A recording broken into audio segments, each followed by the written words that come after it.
Hello. Hey. Hi, guys.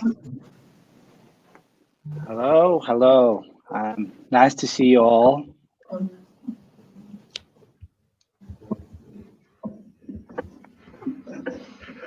We are live, 30 seconds in, and you can watch us on our Facebook and YouTube channels. Hello, everyone. My name is Nuruddin. I am GDG Tashkent lead and organizer. Hope we'll have a great event series that will kick off today. And we are having speakers, international speakers from Silicon Valley, Google, and other local experts, such as our Miss Umarova. And I hope we'll have a great event today. And we have already 15 plus people are coming. And let's invite Durdona to give some introduction about VTM. Yeah, sure. Can I hide you guys? It's fine? Sure. I just want to be alone here. No. I'm just kidding. And hello, everybody. Welcome to our online meetup session. It was planned to be offline in March, but we had to make it online because of the virus thing. So our agenda today is talking about different topics. First, we're going to talk about the business and IT with Alyona.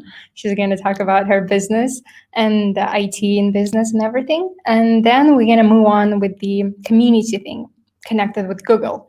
So how to create a community and developer clubs, and etc. So, but the event will be opened with our Hilola Umarova. Let's listen to her. Thank you, Durdona.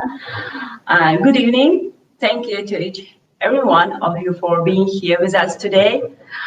We are proud to be able to host our third Women Techmakers Tashkent online. Special thanks to GDG Tashkent for coming up with such an initiative by making this meeting online.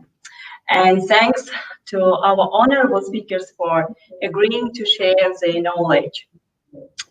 As we can see, interest in this IT area among women and girls is growing rapidly.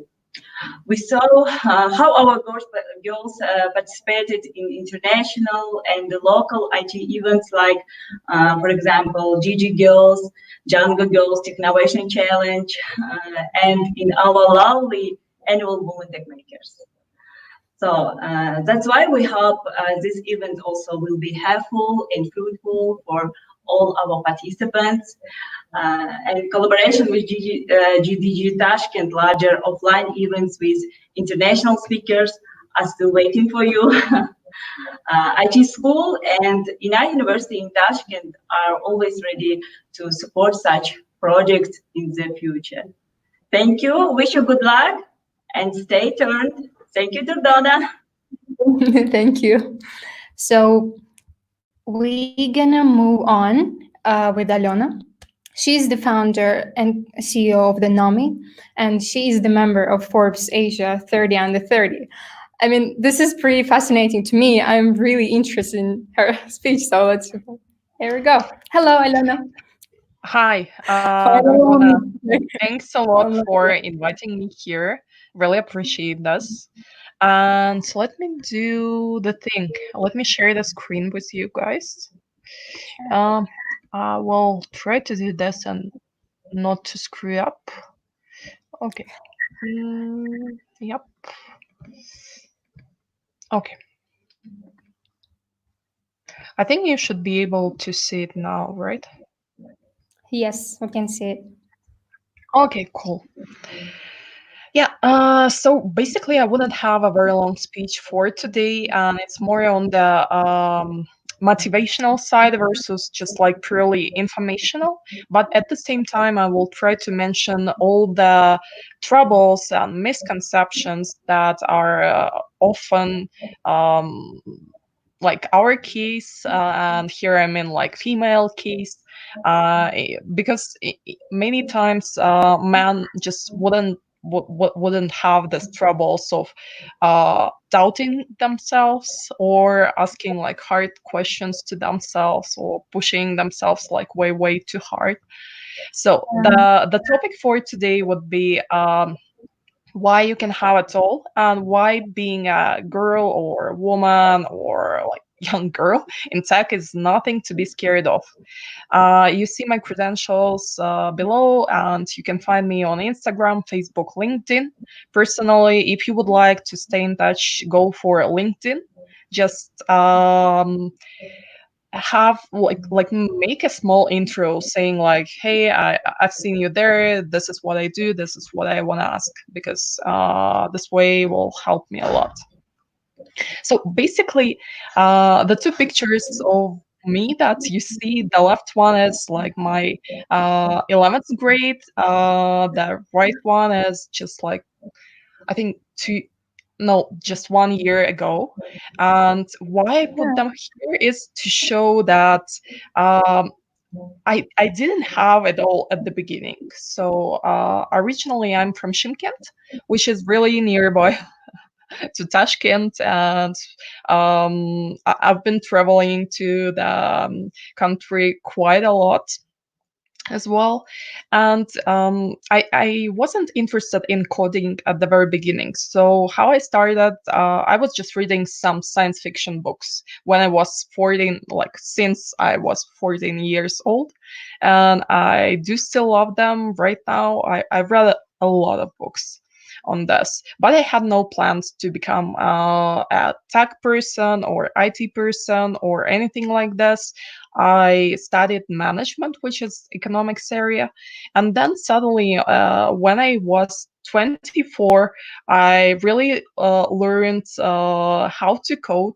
And why it happened is because we, together with my friends, we decided to open a coding school for kids, and it was their idea. It wasn't like purely my idea, but I decided that if we're doing coding for kids, then I should learn how to code. And I started by doing like really simple things. I even started by doing coding lessons for those who are 12 years old, and then I understood that they're quite complicated for myself, and I was like, probably I should go for 8 years old courses, and I did them on Code.org, and really moved from like really simple coding to something like HTML, CSS, etc., to Python. I do only know like really basics of Python, but I think that's quite enough already. And when I was 28, I started my tech company together with a good friend of mine. He's our CTO, so I'm still not like fully tech person. I understand it perfectly, but I don't do all the coding myself. And this is what I do now. And just in case you wonder, I'm 31 right now, so it's not, it hasn't been a long time ago. So what I do is I have a company. We make we make secure hotspots that work globally and are targeted to remote workers. So, for example, if you're working not from the office but remotely, you have this device and you can be connected. Doesn't matter if you're using internet at home or if you're traveling to the foreign country, it will work. We started Nommi, as I mentioned, about 3 years ago. Since then, we've got about 700,000 US dollars in investments. That was the tough part, but it happened. And we also sold about 3,500 pieces. I don't think it happened over 3 years. It just happened over last 1 year because we spent quite a lot of time to manufacture devices and to do prototyping and everything. And what I'm mostly proud of is that majority of our sales come from not from Kazakhstan, where I am originally from, but from US markets and European markets, from the global markets, which means that we're making something that is way, way bigger versus where we currently live. Yeah, so that's a bit of a background on myself and what I do. And now I would like to get to the points that I really like would like to highlight. And what else I should mention is that we'll have a Q&A session at the very end, if it's possible, by this technical solution. I think it should be possible. So Sure. if you have any questions, just type them. Yeah, they're already writing their questions, so you got some Cool. already. I don't see them at the moment, so Dordona, if you can help me afterwards just to read those questions, would be cool. Yeah. So the first thing that people quite often think about is that if I come to tech, I should pretend that I'm from the tech area. And it can mean a lot of different things to different people. So it can mean like being dressed like a coder, like have a t-shirt and have jeans and have boots and don't have all these dresses if you like them, or trying to have a suit or trying to somehow change yourself. But the good point about coding and the good point about tech overall is that you can perfectly be you. Plus, something that you should always have in mind is that sometimes being distinctive from the crowd really helps. Like, for example, I learned on the way that being the only or one of a few girls in the room really helps. I mean, if the guys need to do something really outstanding to draw the attention to them, you don't need to do this. If you're the only woman in the room, that's easy. So you can think of this like, hey, I'm so lonely, but you can also think about this in a way that it's simple to be distinctive, and there is nothing bad in using this. So that's the first thing. The second thing is you're not really alone anymore. And why is it so? Because there are more and more and more and more girls in tech. So it's not like 20 years ago when you have the troubles and there is no one nearby and you're like really fighting for the rights of women to do coding or to do something else. Right now it's not like this. And even if sometimes it feels like this, or maybe in your company, if you're working in the local company or in the university, if you're studying somewhere locally, it feels like you're one of a few. It's not like this everywhere. And having internet nearby, you can really connect to the whole group of females doing perfect jobs.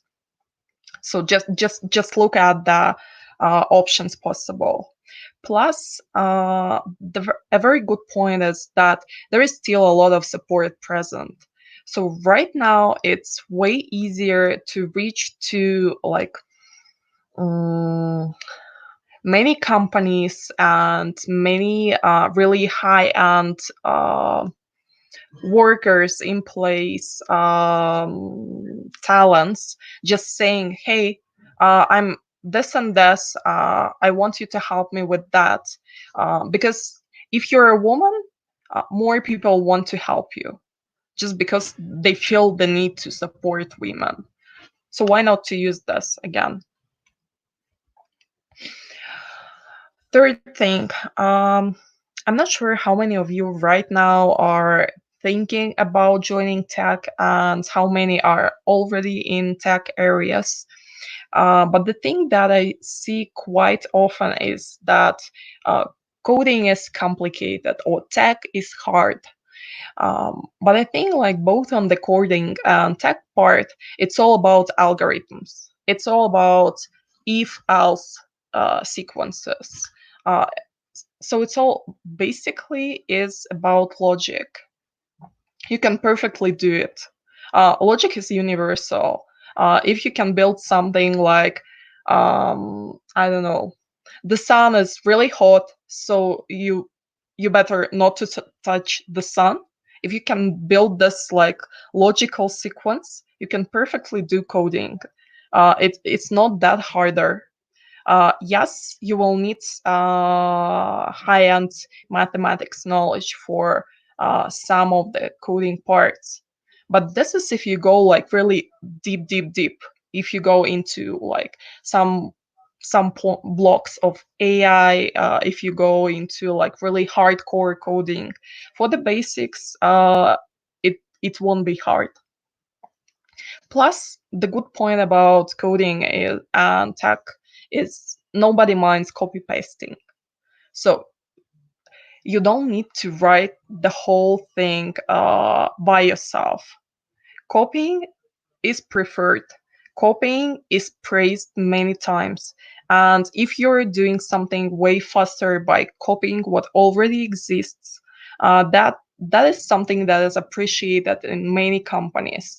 So when I talked to a couple of folks from Amazon who are doing coding there, they told me that I was so like one of the guys, he's a friend of mine, told me like I was so happy that I have been able to solve the problem without writing any new like blocks of code. And this is something that it boils down to. You don't need to do like everything manually by yourself. One more thing here is that if you consider tech, there are many things. It's not just about coding, because fundamentally what we're talking about is computer science, and computer science consists of many other blocks. It consists out of the telecommunication part, where you solve the issues about like how information is being transmitted physically, where you talk about the fun things like Starlink, done by Elon Musk, where you have like all this kind of pragmatic questions. It also has a block of cybersecurity, which is super hot right now. It has hardware block, it has software block. So there are plenty of things and opportunities within computer science overall. Plus, I would also look at the computer science as to that tool. So, for example, you might have a passion for fashion. In case fashion is your passion, you can look at how computer science can enhance fashion, how augmented reality can enhance fashion. Or, for example, there is a perfect case when a couple of engineers built a woman dress with the butterflies on the shoulders of the dress, and all the butterflies had this small Intel processors inside. So when when a woman is standing, all the butterflies are on the shoulders and they start flying. But when the person starts moving, all the butterflies just fly back to the shoulders and sit back on them. So there are many unexpected way of how we can use this tool. And when you start looking at the computer science as to that tool, it opens a lot of opportunities. It doesn't like tries to fit you into this box of like becoming a coder or becoming a programmer, but you can be whomever you want to be. You just have those technology skills. Um, something else is the thing that we often limit ourselves by ourselves. It's not somebody limiting us. It's just us being afraid to reach out for help, for advice, for suggestion. I can give an example here. When we started to do Nommi, we decided to go to the crowdfunding. We decided to do crowdfunding campaign, and crowdfunding is basically when you're uploading the concept of your product to the website and you're saying like, hey guys, this is what we are going to build and it's gonna be cool. We don't have the money yet, so you can pre-order the product with the discount, and you can pay us now, but we'll give you a 50% discount. So this is how you do this crowdfunding thing. And I was really curious if I should put that the company is from Kazakhstan, or we should not highlight it, basically. We should just say USA company. That will be true because our company is registered in USA, but the whole team is sitting in Kazakhstan. So I was really curious and lost in this. So I decided to reach out to a couple of folks. Plus, I also had a question if on the thing that I wanted to highlight myself being a woman. I tried to understand like if this is something that is a good thing to do or a bad thing to do. So I just opened Google and I basically looked for really like most influential women in Europe in startups area, and I got the list of 20 women out of there, and I tried to reach out to all of them via LinkedIn. So I just did like this customized invites saying that, hey, I'm Alyona, I'm doing this and that, and this is the question that I have. Do you have 15 minutes to talk? Basically, I got responses from 10 of the, like, I think 12 of women, and I have talked with around 7 of them, and those were 20 most influential women in startups. So if I would stop and if I would ask myself at the very beginning, like, would they ever reply to me? Maybe I wouldn't do this. But in this case, I think the better idea is just to try it out. You don't lose anything. People are quite often open to help you. So just don't limit yourself by yourself. And finishing with what I have prepared up front and coming closer to answering your questions. I just put 3 points that I had troubles with, and maybe they will be helpful to you as well. So first thing that I had trouble with was being afraid to fail. I think that's something that I spent almost half a year in internal negotiations with myself, trying to explain to myself that if something goes terribly wrong and if I wouldn't succeed, I still will be myself and I will learn something. So it's not the end of the world. And when I was able to make myself that, like to ensure myself that it's not the end of the world, things became way easier because you're more open to do like really radical decisions. Second thing is, and I'm not sure like if a lot of men have it, though some definitely have. The second thing is like a constant and permanent thought that I'm not good enough. I'm not good enough to apply to Harvard. I'm not good enough to get into this Forbes list. I'm not good enough to lead the company. I'm not good enough manager. I still have this trouble. So from time to time, I think that I'm really not good enough. And the way I handle it is that I have a small check list of things I'm really proud of. When I'm really pissed off or upset, I'm just getting to this and I'm reading it. And it gets better with time. So I'm just trying to convince myself, hey, that's not true. Those are the things that you're really good at, and it feels better after I read them all. The third thing is trying to save over investing. The way it looked like is that when we started the company, I was telling to my co-founder, and he's a man. He's a amazing person. I was telling to him like we shouldn't hire a lot of people because this way we'll spend more. And his constant reply to me was that you shouldn't calculate by like, well,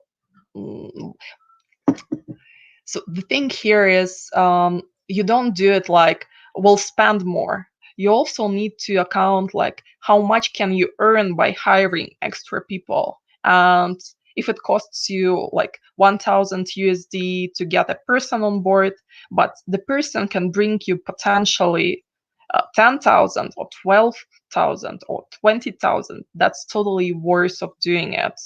And that this sounds very basic right now, but it really took me a lot of time to convince myself that sometimes spending more is really way more important than trying to save a small piece of a cake. And yeah, I think that's it. That's it that I have on my side. Thank you very much. And I'm going to switch to the questions then, right? So Yeah. here's some questions. Here it is. What programming language does you recommend to start with? If you can see this, the banner. Yeah. I think it really depends on the area, to be honest. I know that the like Python is really popular nowadays, but I think it depends on like what areas you're looking for. What I suggest to do is just decide on the area and then check what are the top companies in the area and what are the languages that they're using. So you just choose those. Yeah, sure. And here's another lady. She's asking about, wow, pretty long question, huh? I'd love to work in Google. I'm currently doing Google Professional Certificate in doing cybersecurity with game development and PI Norwegian School of Business. What are my chances of getting a good job? I mean, this is she has already the answer, I guess. I mean, you probably have 100% of chance, but Alyona, what do you think about it? Yeah, I think the same as you just said. Like, I think there are high chances. I think there is definitely some coronavirus dynamics that prevents some like some blocks in the company or some departments in the company from hiring. But I would also suggest, like, if you haven't heard of it, there is a guy called Telek Mamutov. He's originally from Kyrgyzstan. He worked in Google X, and I know that he helps. He has a startup, and he just graduated with the startup from YC. Like, I'm really impressed by Telek, and his startup is doing exactly this, helping cool programmers and cool coders to get into companies like Google and like I wanted to say Yandex, but it's definitely not Yandex. Amazon, whatever. So I suggest you just to reach out to Tilak and talk with him as well. I think this might be very, very helpful. Okay, we'll leave the information about Tilek and our talent in our group in Telegram for the audience. And we're going to have another session about the internship at Google and recruitment process in the big companies later on. So stay tuned. We're going to answer to that question even more detailed later on. So my personal question to you is, I was really wondering about the business things. So what do you think to start to be a first mover in the industry better than just doing a better thing in the existing industry? Especially in IT business, this is so, it seems to me that this is so risky to start the business to be a first mover when you don't know how many problems we can get later. I mean, I would love to know your opinion about this. Would you decide to be a first mover or just some? Okay, how do you define first mover? Who's first Or mover? the product that never existed before, or there was not industry at all, like non-existent, but there was a problem, and you tried to Mhm. solve the problem with a new product. And this is, I think, the first mover. I mean, Okay. So in this case, we're not really truly first mover. We're more in the incremental innovation area. And basically, I split everything into two areas. So there are like radical innovations and there are incremental innovations. And in the we don't have many radical innovations, to be honest. There are like just really a few of them, and everything else goes into the incremental thing. So when we started, we knew that there are some hotspots that provide um, uh, eSIM technology, and eSIM is like virtual SIM card. Whenever you don't need to switch SIM cards physically, but you can do this online with via the application. We knew that there is some hotspot like this, and what we did, we went to Alibaba site. We like Googled there everything possible that existed in the area, and we ordered all the devices to like Kazakhstan, and we tested them out. So we had about like 20 other pieces like that we needed to test. We decided what are the best ones, and then we started to rent them out to Kazakhstani companies. So we didn't do our own product at the very beginning. We just started by renting out other products. And by renting them out, we tested two hypotheses. First, that it's needed at all. So there is a demand for those types of the products. Second thing that we wanted to test is like what are the pitfalls of the current technology? What can we improve? So we learned what we can improve, and basically we incorporated those learnings in our products. And right now in the market, we have two global competitors. One is from China, one is from US.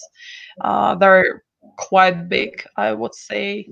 So we're not like the first movers in this sense, but what you're really right about is that it's really hard to be a first mover in a business sense as well. So the case for us is that we're first, maybe not the first, like I'm slightly afraid of saying like first ever, first in the country, but it feels like we are the first company, like hardware company that is being sold on Amazon in US right now. And we have a lot of like stupid questions, basic small questions that we have every day, like how to ship this from China to US, how to open the company in US, how to register a trademark in US, and there is nobody to ask in Kazakhstan. So in this way, that's a trouble. It's not a trouble in the sense that you can always reach to like Ukrainian partners, Ukrainian founders, and Belarusian founders who are way more advanced at this. Gotcha. Oh, there are a lot of questions now. Here Oh, we well. go. Then, oops. I've seen Yeah, let's something. start with Yeah. this.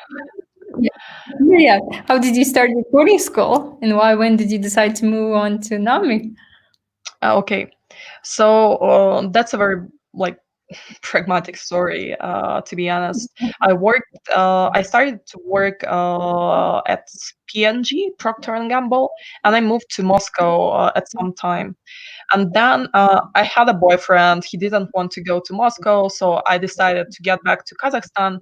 And I didn't want to get back to the same company, but to this kind of like smaller markets, because like Eastern European market is way larger versus Kazakhstani. So I wanted to do something else, and one of the friends of mine offered me to join their team in this like coding school thing. So I just jumped in. I really like the idea.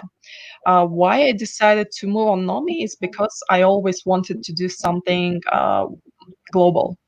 I didn't want to have like one small restaurant in this specific city, or one small coding school in that city, or even I didn't want it to have a network of coding schools, but just within Kazakhstan.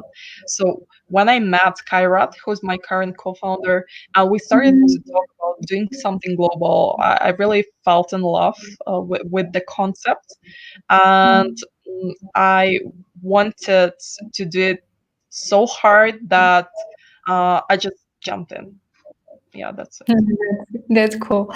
And here's another question about investments. Oh no, no, let's answer to the investment first. Sorry. Some investors are afraid against of taking investments. What is your opinion about investment?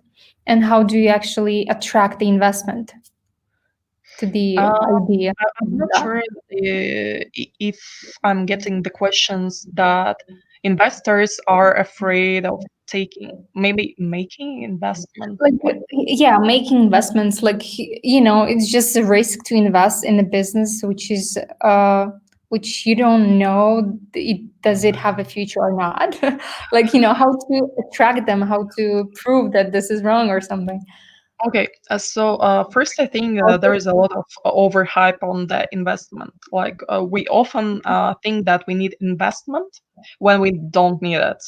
The basic rule is that if you can, like at the very beginning, unless you are doing something hugely global, and you're saying like, "Hey guys, give me 10,000 K, and I'll bring you back like 10 times more, 100 times more." If you're not saying this, it's not a venture investment. So you can go for the basic investment, like for the like for something where you don't make it like way too complicated. If you're saying like I definitely need venture investment, in this sense you need to have a global picture, and you need to show to investors that you're going to do something outside of Uzbekistan, outside of Central Asia, something that is way more global.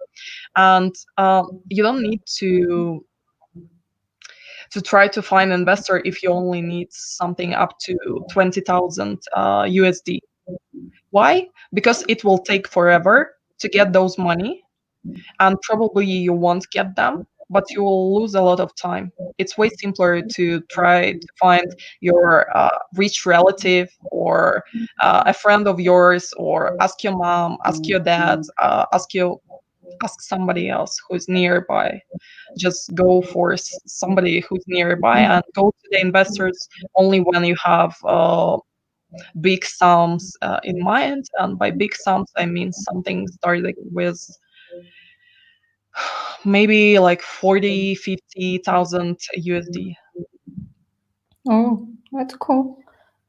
And there are a lot of yes.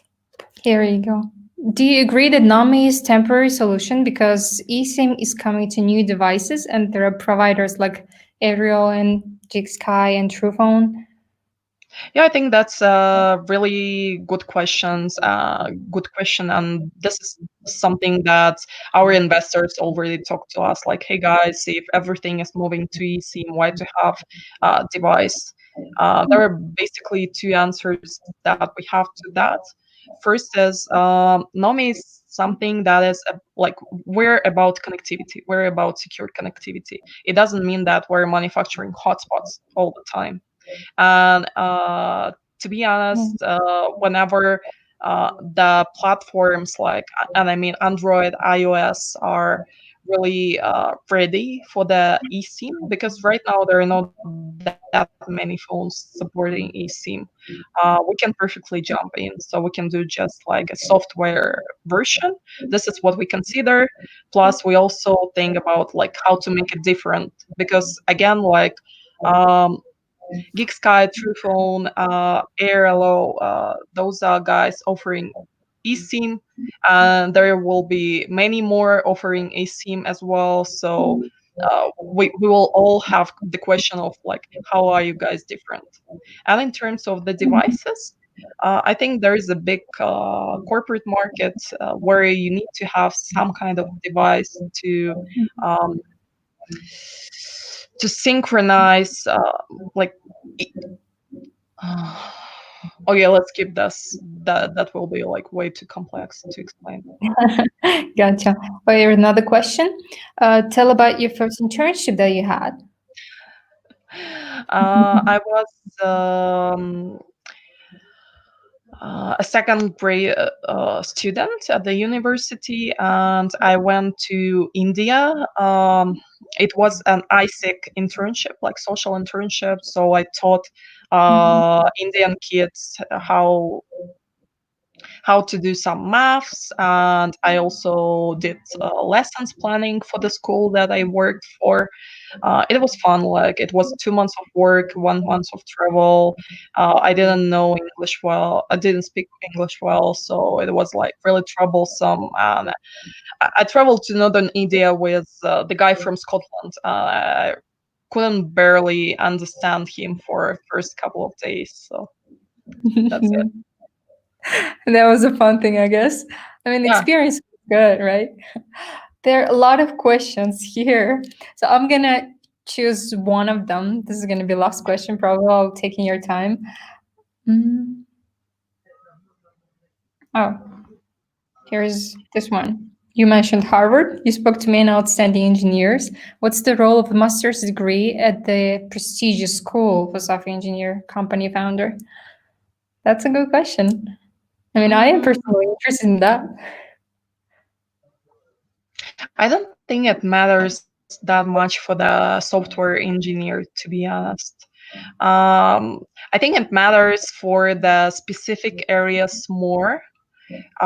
For example, if we're talking AI, and I know that AI is really hyped around, but if we're talking about AI, in this case, studying at the prestigious university can give you access to a lot of databases. And for AI, like databases are the like basics and fundamentals, and also like there are many of the like initiators of the like AI concept overall who are still teaching at those universities because the concept of itself is quite young.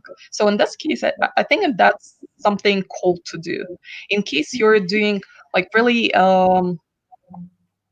more generic software engineering, if I can say this, I don't think that you should spend your time and your money trying to get to Harvard.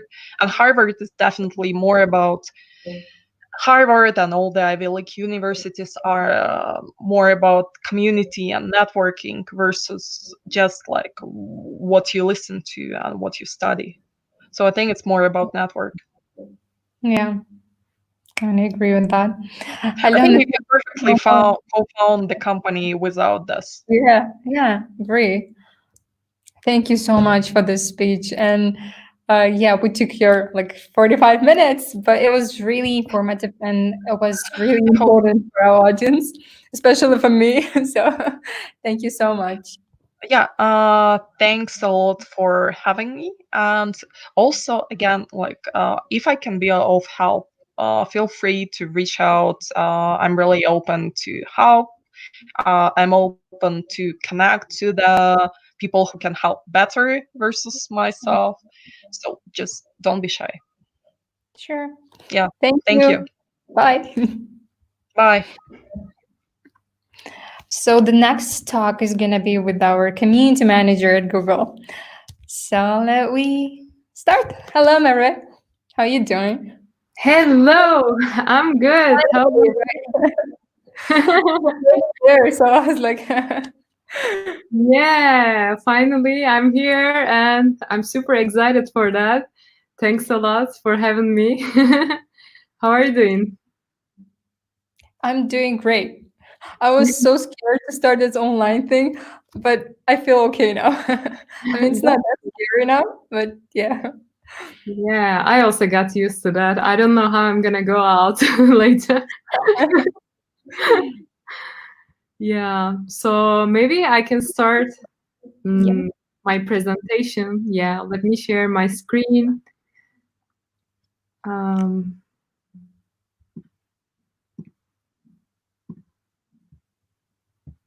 So as everybody knows, she's going to talk about the DSC, so developer student clubs, and about other communities as well. So if you have any questions about the developer student clubs, because everybody had, so ask them in the questions in the comments. So I'll ask that questions at the end of this session.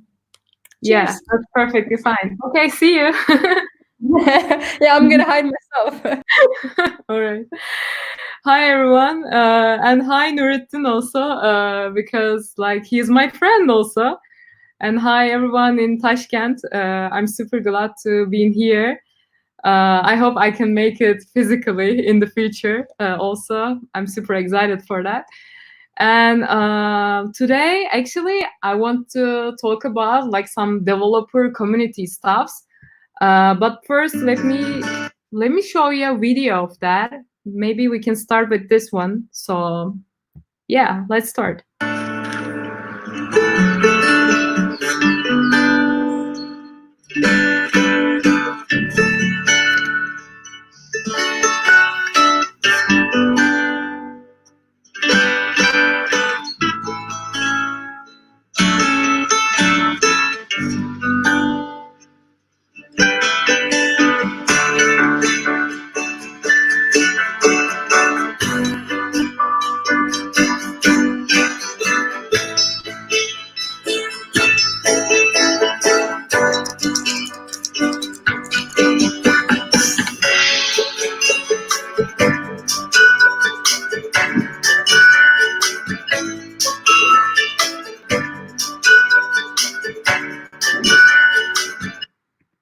Oh, that's enough. Yeah, I'm gonna talk about Google developer communities for you. And as you saw, the girl, she was getting bored, but afterwards, like she saw some developers around her, and then she just joined them. And I think she's happy now. So, what are the communities we have right now? We have GDGs, Google Developer Groups. We have Women Techmakers. We have Developer Student Clubs, which is a pretty new community in our region. It's the first year for developer student clubs, and I hope we will have so many developer student clubs in Uzbekistan, because I saw the application. It was crazy. Like the numbers were so crazy. I'm super glad that I'm super glad to have so many like students from Uzbekistan, Tashkent, and everyone like in the country. Because actually I'm not only by the way, I'm in Istanbul right now, firstly, and also like I'm taking care of not only like Turkey, and also I'm supporting the communities in these 10 countries in the Central Asia. And like these 10 countries are actually like super close to each other. You can start from Turkey to Mongolia. You can think like the countries which ends with the letters like Stan, but I call them like a stance countries. So yeah, I'm supporting these countries, and specifically I'm supporting women tech makers and developer student clubs. And I have a great team. We are three amazing people, I guess. I don't know. Their two are so amazing. I don't know me. Yeah, what they're thinking about me. And we're trying to support like these 10 countries with these three programs. I hope you like this presentation, and I hope it helps you to understand what we are doing with the communities. Firstly, these programs empower you to connect with the fellow developers in your area, which is like you can think, for example, right now we are in the event for like GDG Tashkent and also Women Techmakers Tashkent. But thanks to like online things, we can make it for everyone. Like it's like a global event right now. And also you can get inspired by those around you, hear from industry experts, and solve problems together, which is perfectly fine for you. And also you can learn new skills through in-person training sessions and workshops, and not only in-person sessions nowadays. but also online sessions, some virtual events, make you to understand these communities. Firstly, of course, I want to mention about women tech makers, because today is, I think, for women tech makers, right? And afterwards, I will discuss about developer student clubs, which is, I think, you're super amazed for that. I saw the numbers. And afterwards, I will talk about GDGs. Let me start. As you know, Women Tech Makers, Google's Women Tech Makers program, it provides visibility, community, and resources for women in technology. As we all know that when one woman helps another, amazing things can happen, and professional careers leap forward. That's what Women Tech Makers is all about, actually. And as the premier professional association for women in technology industry, we understand that the unique challenges you face. And no matter where you are in professional development or what technology-related field you're in, Women Tech Makers communities offer a broad range of support programs and also resources to advance women in technology from the classroom to the meeting room for you. And why we're doing this, what is it all about, why we're calling it a Women Tech Makers, not Men Tech Makers. Actually, the first goal is, of course, visibility. Increase the visibility of top talent, technical women leaders, business architects, and like developers in the industry, in our industry, which is like a global visibility for them. And we will work to include women from all like continents. Like we're working with all of them, not only like Uzbekistan, Turkmenistan, like Afghanistan, Turkey, like India. We have like so many women over the globe. And what we are trying to do is inspire more women to engage, actually. And of course, encourage and inspire all people with these things. And we want to see more active women, actually, like active members of these tech community at all levels, like students and also professionals, like in the business levels. It's perfectly fine. Because why? As you can see the numbers, it's not that good, actually, right? And you can see the reverse. It's not like the past. In the past, it was better, as you can see. And today, as you can see, women hold only around 20% of available tech jobs. And actually, it's no secret that women are largely underrepresented in fields like science and technology. And also, like, women have a lot to offer in the world of technology, and their inclusion greatly enriches the industry. Why we are thinking like that? Because as you know that diversity generates smarter and better results. And as you like, if you just take a look at the research, it shows again and again diversity produces smarter and better results. And if you want to achieve these imaginative, creative ideas, the tech industry needs people from many different backgrounds. And also, like with the diversity work, like these kinds of atmosphere for the work areas, like the creative thoughts, increase innovation and a better problem solving. And also, like, it also takes like more revenue. I can also talk about this, but women are not only needed in the tech to increase the innovation, but they're also needed to increase revenue. Because like many studies have shown that like gender diverse companies produce a better profit than who don't.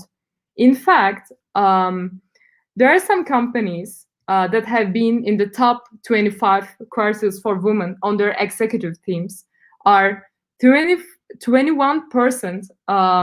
more likely to outperform their respective national industry median. And more revenue in technology means more funding for research, innovation, and development. So which is the best thing for the companies? And what we are doing with the Women Tech Makers, as you can see, we have like, with joining this community, you will have a visibility and you will be curating and creating a supportive community and also the resources. because the resources we will provide is women with opportunities to develop technical skill sets, aid in career development and personal growth, we can say. So let's take a look at the today's event series, because today is the International Women's Day event. We all know that it's normally not today, it's March 8th.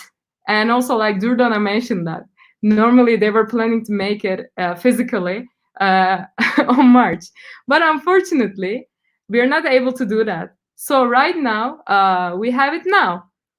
And as we know that normally it's on March 8th every year we are celebrating this, and in different regions, and the focuses ranges from the general aspect and appreciation toward women to celebration of women's not only technical but also economic, political and social achievement.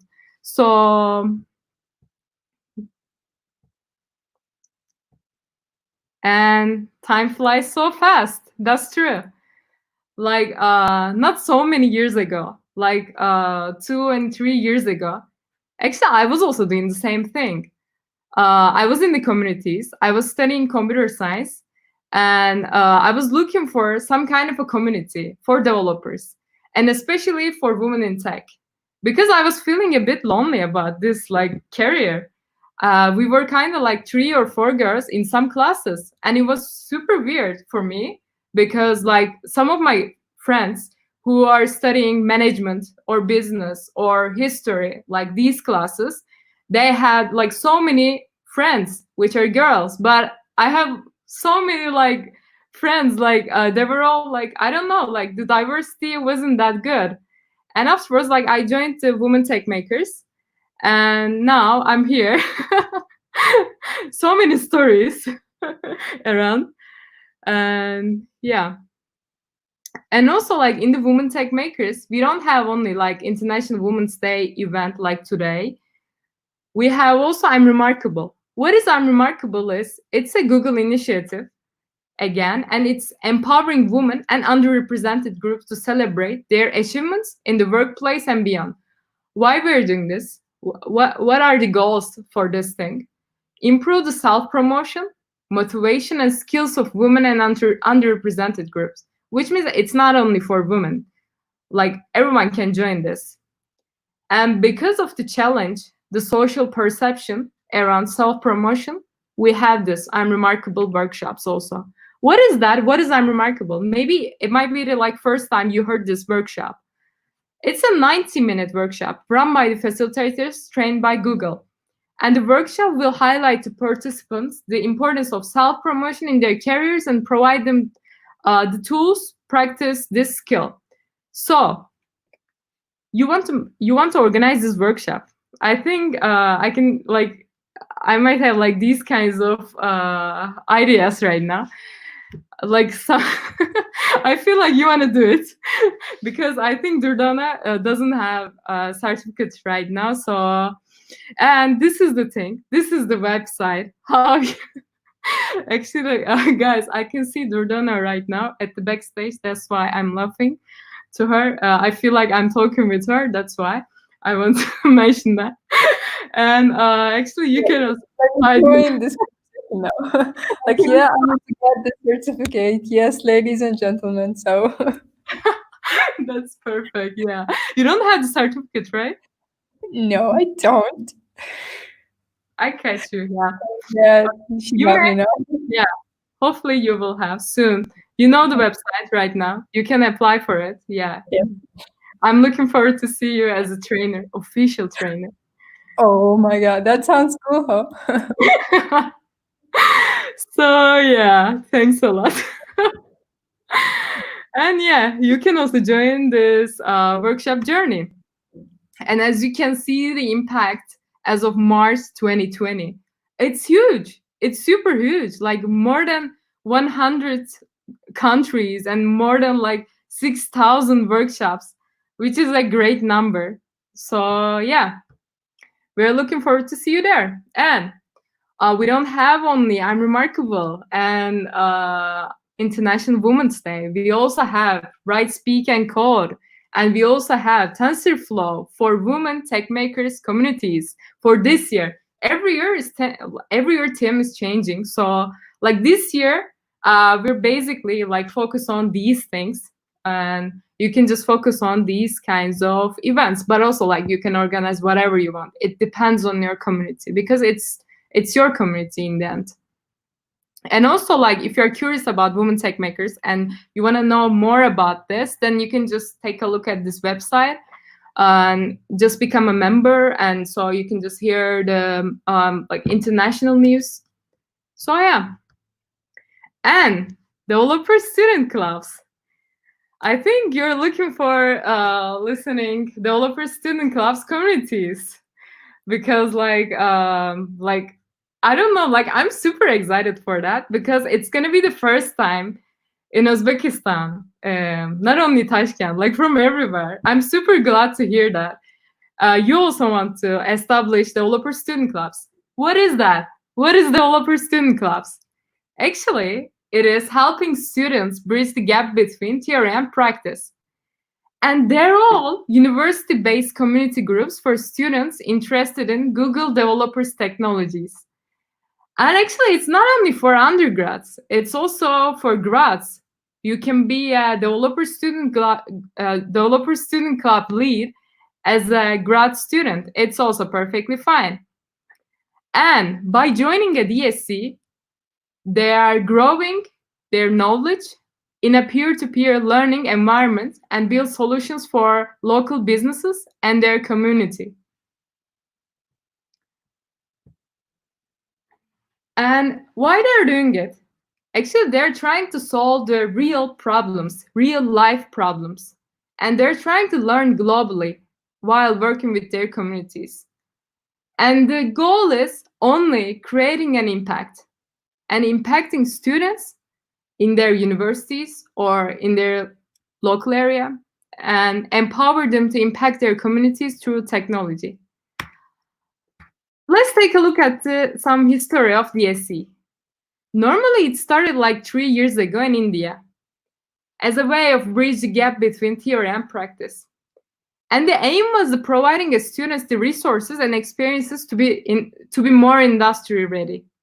And then expand to Indonesia and Africa. And right now, we have more than 800 universities around the world, which is going to be, I think, more than 1,000 with the communities in Uzbekistan. DSC communities in Uzbekistan. Don't you think so, Durdana? Don't laugh. Yeah, I think you are expecting also these kinds of things, right? I cannot hear you. Here you go. Now you can hear me, right? Yeah. Yeah, I believe that there will be a lot of developer student clubs because there are a lot of people who want to learn something together. This, which means like it will lead to something more organized, like developer student club, and they can get the privilege from Google courses and stuff, which is so beneficial. I mean, this will lead to it. So I believe this will happen soon. Yeah, I hope so. Thank you. And yeah, let's watch a video about it. I think you cannot hear the voice of the video, right?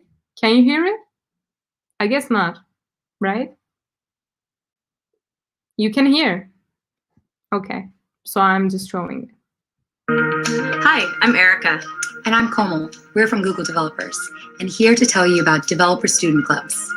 Developer student clubs train thousands of student developers globally and work with their communities to solve real-life problems. I'm sure you're curious how it works. Google selects amazing students from across the globe once a year to be a developer student club lead and start a club on their campus. These clubs host workshops to help students learn about Google technologies. And they work with local businesses, startups, NGOs, even their universities to build real solutions for real problems. These leads believe knowledge is power and that technology can do extraordinary things for the world. They take on the responsibility to help students learn and empower these students to solve real problems around them.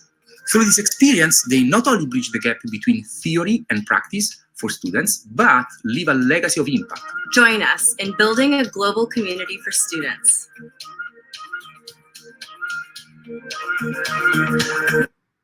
Yep.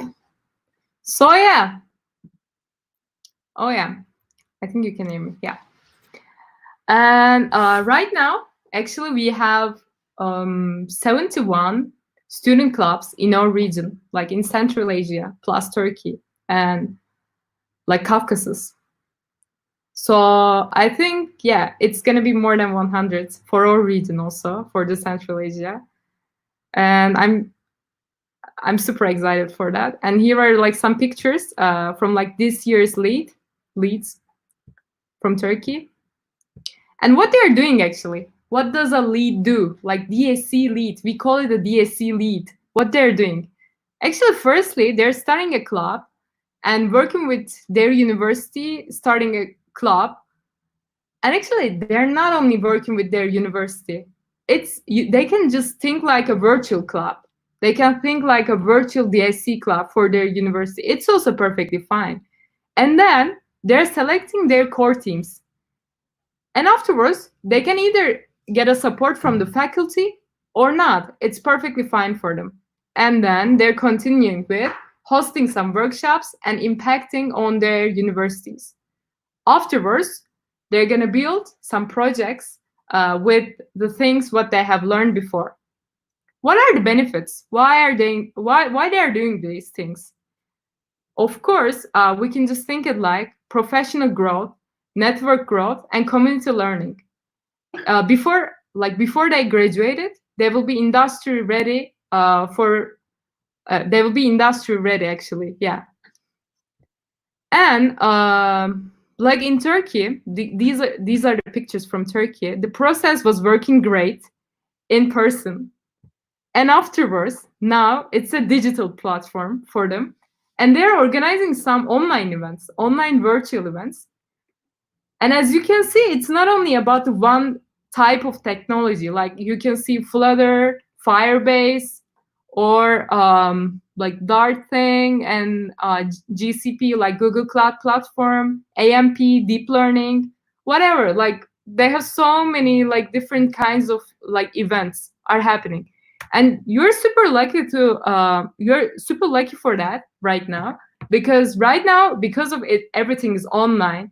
You can just follow them, what they're doing, especially in our region, because next year you'll be working with like these countries, in our case, and like, and you can just follow the DSC Turk account, Instagram.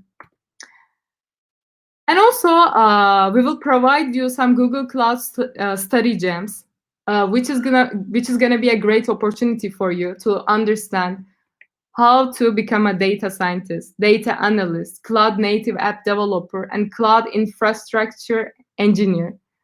Like after having these kinds of workshops, normally they're all paid, but when you're gonna be a DSC lead, and also like core team, like if your university have a DSC, you will be able to access these tools freely.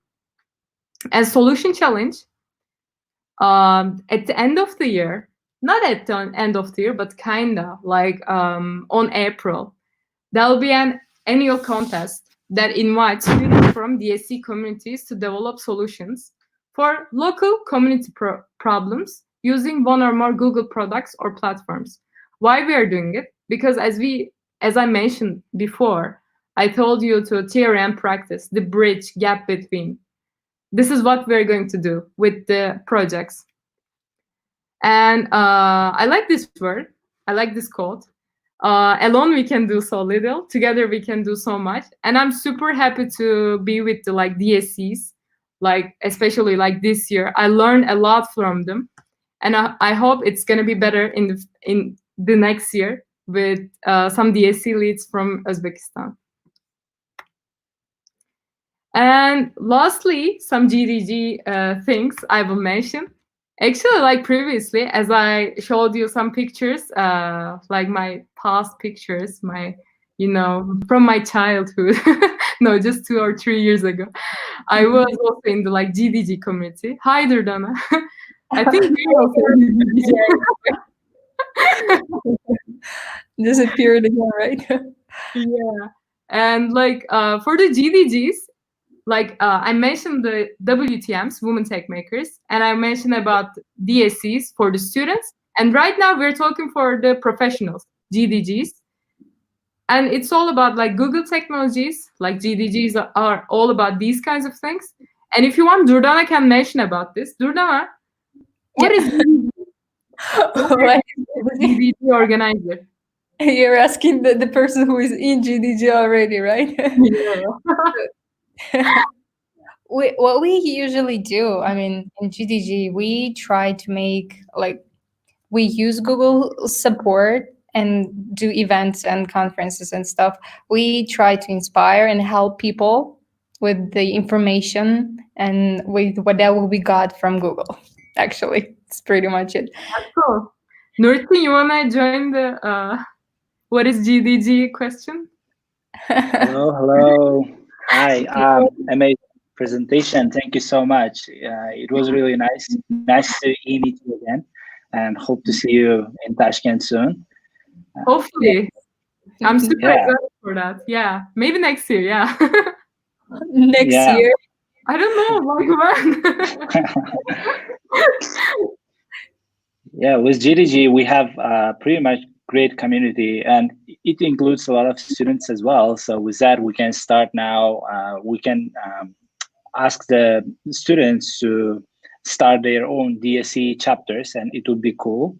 And also with GDGs, we had a lot of like Android, Google Clouds, and other platform-specific masterclasses and some meetups as well. And also we had a lot of like chats now going on, like online meetups like this one with some global experts from like big companies like Facebook, Google, and other companies. So our local experts are also kind of motivated. And I think it will be a great goal for this year or next year for GDG would be bringing some Google developer expert to the platform from Uzbekistan, because like we have 0 from Central Asia, and I think that would be a great thing to have from our side for this coming kind of short period. Yeah, we would love to have some experts from Uzbekistan. Yeah. If you feel like you're an expert in some Google technology, then just let me know. Let Durdana. Oh my God, my pronunciation is sorry. And just let them know, and we can just talk about it. And maybe you have some skills, and we can just develop it together. So yeah. I didn't mention about the Google developer experts, but like you can learn more from the community in your region, like the local community, and just join us about this. And also one more thing, as you can see, right now we have like more than 1 million members in GDGs, which is crazy. Like, remember, Nurti, like 2 years ago at Google I/O? Yeah, it was a small thing. Now it's like more than 1,000. It's a lot of chapters. I hope we'll start other chapters in the regions of Uzbekistan as well. Yeah. And as a matter of fact, like Afghanistan is going great. I really admire their effort in this region and their hard work. I hope we also, like Uzbek people and our like people from regions as well, they take the initiative and start their own GDG chapters soon in this year. Yeah, I hope so. Looking forward to see. Right. And yeah, lastly, some social channels, and also like thanks a lot for listening. And matter of the fact, let's recap the benefits that developer student clubs can get from Google by creating and maintaining the community within the universities. Yeah. Let's just recap. We actually talked about this, but let's just make it short, like so that everyone will get it. Okay. There are some questions, right? Okay. And what are the benefits of being ambassador or member? Actually, leader of developer student.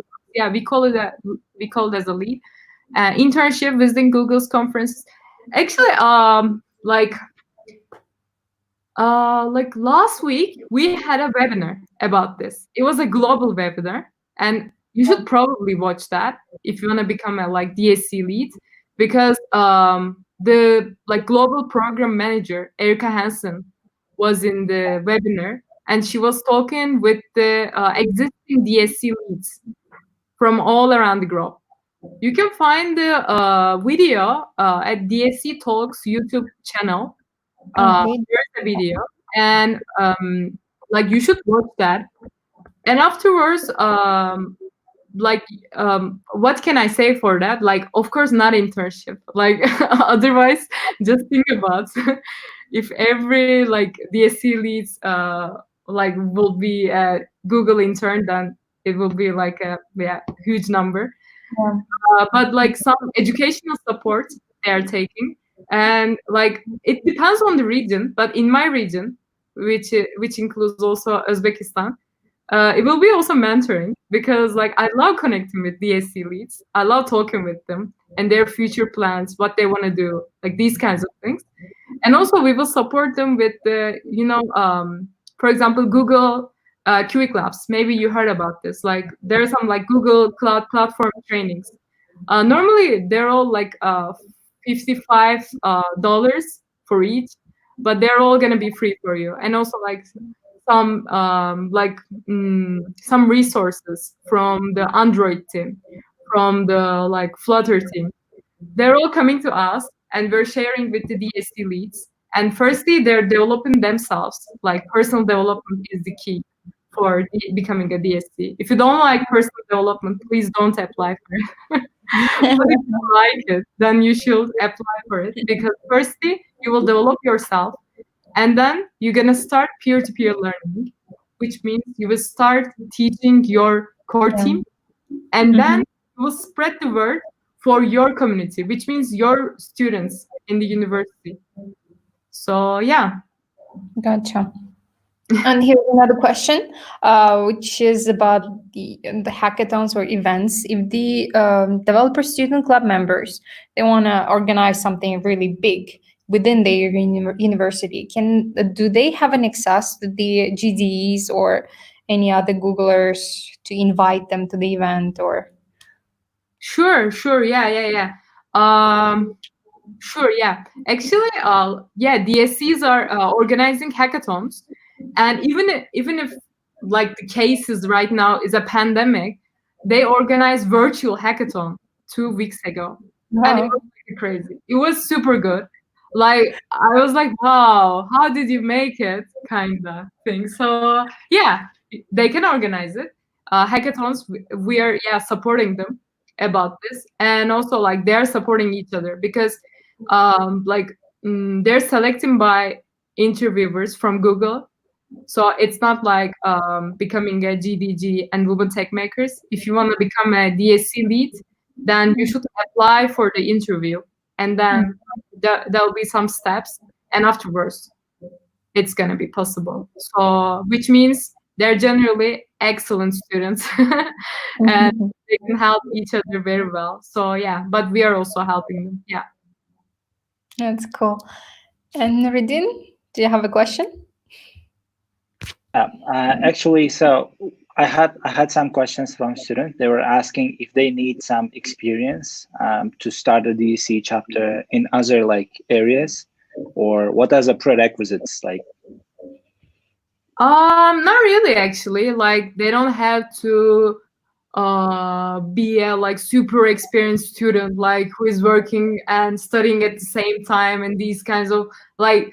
They don't need to be like a crazy. They just need to be motivated, which is the first step for DSC, because firstly they need to motivate themselves, and then like their core teams, which is the most important things. Like it is the first step. Motivation is the first step, and afterwards they can do whatever. Like it's perfectly fine, because they can develop themselves. We know that they're super excellent students, and but if they're experienced, we're welcome for them also. Of course, if you want to see some experienced students, it's also perfectly fine. Cool. And also another question was, if they're like starting like foundation year student, they might not know about their like direction. They might not become a developer yet. Is that kind of also required? Like, it's also okay, but it depends. It depends on the student. Like, they should apply first, and then they should see the steps. And the requirements are written on the application form also. For example, they should be in the university like they should have like 2 more years in the university. So like these kinds of like details they should read, but also like they can apply for it because like it's a new program and they should try something new.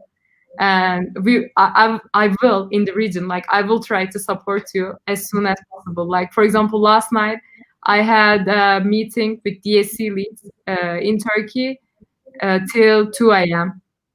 Wow. It's 2 a.m. Yeah, because they want to organize an online event which is about like machine learning.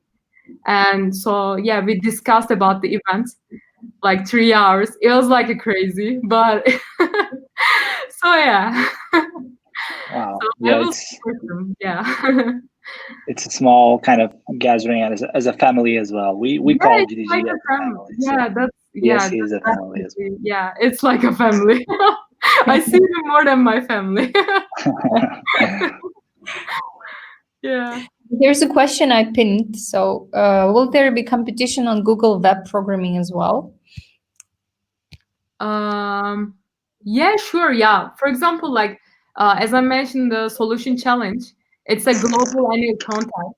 Like, and like in this contest, for example, they can apply with like progressive web apps, like which is the Google web programming. So yeah, sure. Cool. And any other soft skills that you mentioned that which are really important to become a DSC? Yeah. And soft skills? Soft skills, yeah. Which are important, like to become a lead or GDG or DSC, for everything which is needed, like essential. Yeah. Besides like actually, like we can say, maybe like if they have some leadership skills, it is super important. But if they don't have, like, again, we will try to improve it because they're here for like becoming like great leaders in the future in tech. So we will support them. But if they have it already, if they have some leadership skills, if they have established their own student club in their university, these are all positive sides. Like we would love to have them. But if they don't have it, it's also perfectly fine. And also, like, I don't know, but I care about like if they like helping each other. This is super important because if they don't like helping like anyone, and also if they're not like extroverted, they don't have to be super extroverted like me, but they can be a little bit extroverted. It's important. Yeah. So yeah, these kinds of things. Not so many things. It's not a Google job interview. It's like a, DSC leadership interview. Yeah. It's something different, and they shouldn't be afraid of applying for that because like they can do it. Like because we will choose one student for each university, and like we will evaluate their applications with students in the same university, not like from everyone or the globe. So they just better than the others in their university for becoming the lead. Yeah. Actually, also some people might be already doing that without even like kind of DSC program, because like when we started Google, GDG, we were doing just Google I/O extended, like without any program.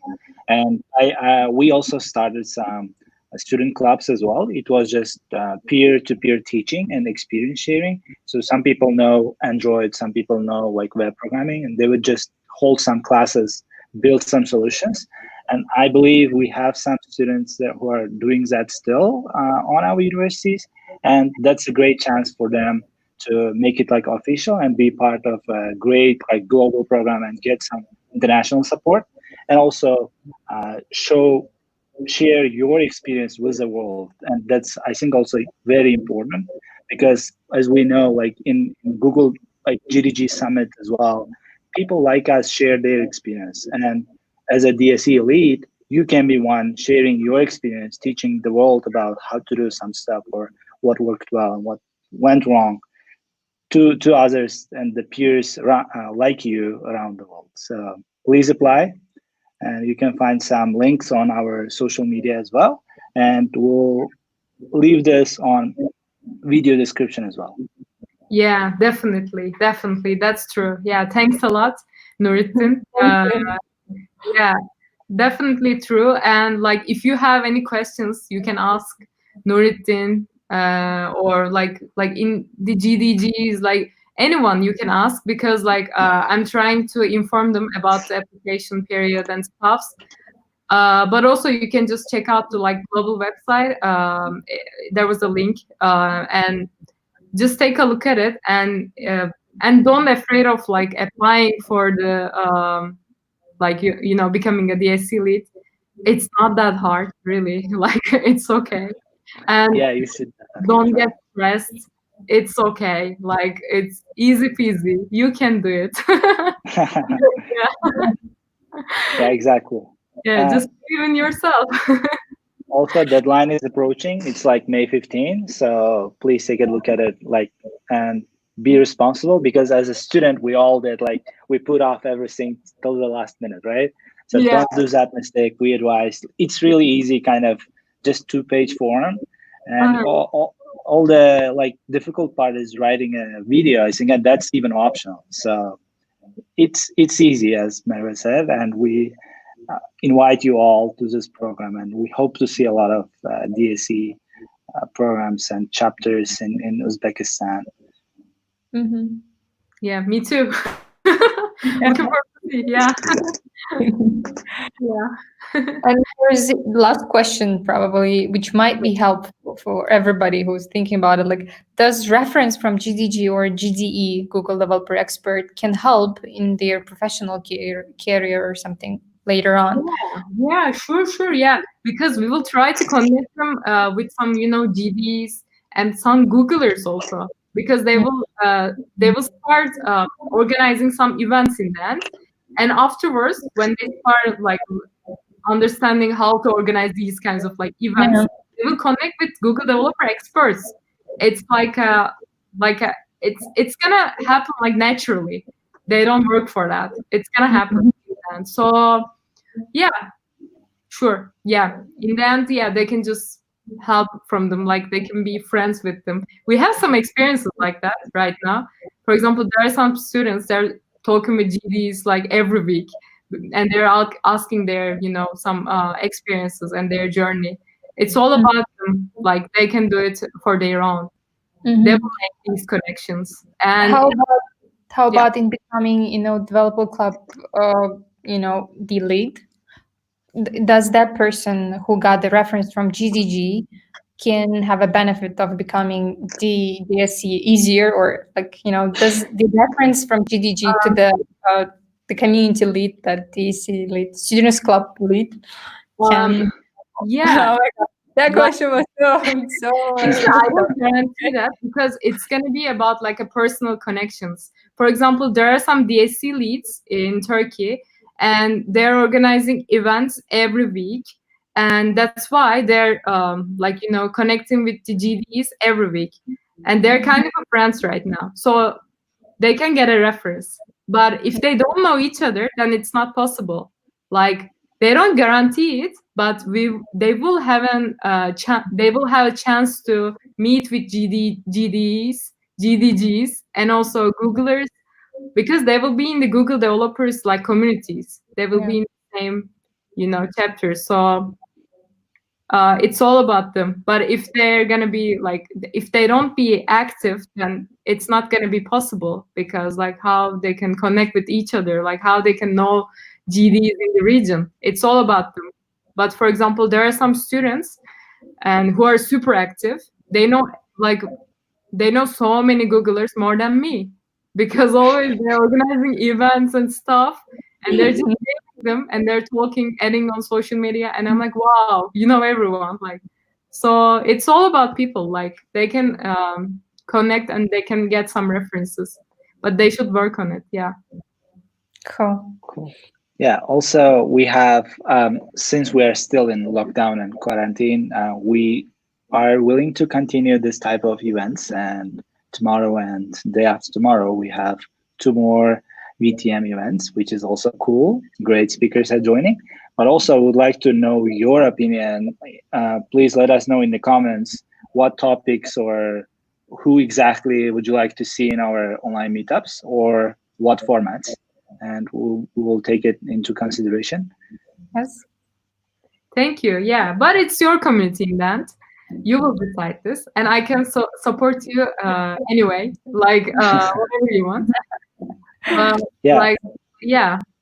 So you can decide it, and I can support you. But like, if you have like questions about DSC, like so many questions, then we can organize some kind of maybe ultimate DSC application webinar. Like, yes. Sounds sketchy. Oh yeah. Just let me know what you need, and I can try to support you anyway. Yeah. Sure. Thank you, Merve. It was so great. It was very informative, especially about the student clubs. We were getting a lot of questions about it, how, what, and when. So you answered to these questions, and it was really important. Thank you. My pleasure. Yeah, it was so good. Thanks a lot for having me, and I hope to see you soon. Yeah, and hope to see you. Yes, very. Yeah. All right. See you. Bye bye. Thank you. Thank See you. Bye. Thank you. Bye bye. Okay, I think it's time to wrap up. If you don't have any questions, please let us know. But it's also time is ticking, and we don't want to take your time. But definitely see you tomorrow in our next VTM event series. And please share, It's gonna be like, subscribe, and everything. Like, you can invite your friends and bring some popcorn, and please enjoy. And also, I would like to thank all the speakers, and specifically Durdana for being amazing host. And see you tomorrow. Thank you, guys. Thanks for tuning in. And we're gonna see you tomorrow.